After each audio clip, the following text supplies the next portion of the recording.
প্রচণ্ড বৃষ্টির তরে ডুবে গেল আমাদের বীজতলা, যাকে আমাদের গ্রামের ভাষায় বলা হয় বেসনবাড়ি। আসসালামু আলাইকুম।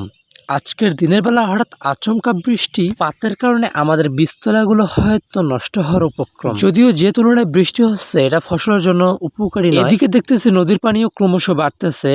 এখন আমাদেরকে দ্রুত বীজতলার দিকে যেতে হবে, আর তার কারণ হচ্ছে বীজতলা বা বেসনবাড়ি থেকে পানি যাওয়ার রাস্তা করে দিতে হবে। আর বৃষ্টির ঝাপটা মোটামুটি, তাই ছাতা নিয়েই বাহির হয়েছি। তাছাড়া এখনকার বৃষ্টিতে ভেজা নিরাপদ নয়, কারণ এক তো ঠান্ডা, দ্বিতীয় বজ্রপাতের ভয়। সবসময় সতর্ক থাকা অতীব জরুরি। তবুও বাহির হইলাম, কারণ বেসনবাড়িতে তো পানি, এই পানি যদি আটকে থাকে তাহলে বেসন নষ্ট হয়ে যাবে।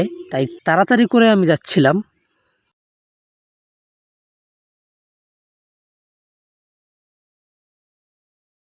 যাই হোক, আলহামদুলিল্লাহ দ্রুত পা চালিয়ে এসে আগে থেকে কেটে রাখা পানির রাস্তাটাকে ক্লিয়ার করে দিলাম। এই কাজের জন্য আমাকে 3 ভাগের 2 ভাগই ভিজতে হয়েছে। এদিকে চাচাতো ভাই আব্দুল্লাহ বলল তাদের গরুটি নাকি এখনো বৃষ্টিতে ভিজতেছে। হঠাৎ বৃষ্টির ফলে বাড়ি থেকে এটিকে নিয়ে যেতে পারেনি। আমাদের জমিতে দেখেন এখন ধান নাই, সবগুলোই কেটে নেওয়া হয়েছে, যার ফলে প্রত্যেক বাড়িতে এখন অনেক কাজ।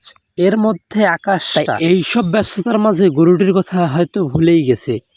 যাই হোক, গরু বাড়িতে রেখে আমার দেশি মুরগিগুলো খোঁজার জন্য আসছি। কারণ সব মুরগি যদি এই বৃষ্টিতে ভিজে হয়তোবা তাদের ঠান্ডা লাগবে, কিন্তু অনেক চেষ্টার পরেও তাদেরকে বাড়িতে নিয়ে যেতে পারলাম না। মুরগি পালনের ক্ষেত্রে সকলে আপনাদের সামনে শুধু সফলতাটাই দেখায়, এর পেছনে থাকা সময় এবং কষ্টটা কেউ দেখায় না। যাই হোক, আমার টাইগার মুরগির খামারটা প্রায় শেষ, যার কারণে এই টাইগার মুরগির খামারের কোনো ভিডিও দিতে পারতেছি না।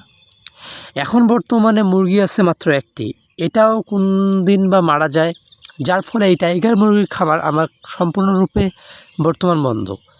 বাট আমি কিন্তু এটাকে বন্ধ রাখিনি, আমি কাজ চালিয়ে যাচ্ছি এর উপর বিস্তর, এবং আগের ভুলগুলো থেকে শিক্ষা নিয়ে আমি নতুনভাবে এটা শুরু করতে যাচ্ছি ইনশাআল্লাহ। যারা এখন পর্যন্ত এই ভিডিওটি দেখতেছেন, যাদের মধ্যে আমার মতো উদ্যোক্তা রয়েছেন, তারা অবশ্যই আমাকে সাজেশন দিয়ে যাবেন যে আমাদের এবার কোন মুরগিটা পালন করা উচিত, অর্থাৎ কোন জাতের মুরগিটা দিয়ে শুরু করা উচিত। আপনাদের কাছ থেকেও নেই একটা পরামর্শ, দেশি মুরগি বাদে, কারণ দেশি মুরগি আমাদের খামারে যথেষ্ট পরিমাণে আছে। আজকের মতো এই পর্যন্তই। তো আমাদের জন্য সবাই দোয়া করবেন, আল্লাহ তাআলা যেন আমাদের এই ব্যবসায় বারাকা দান করে। আসসালামু আলাইকুম।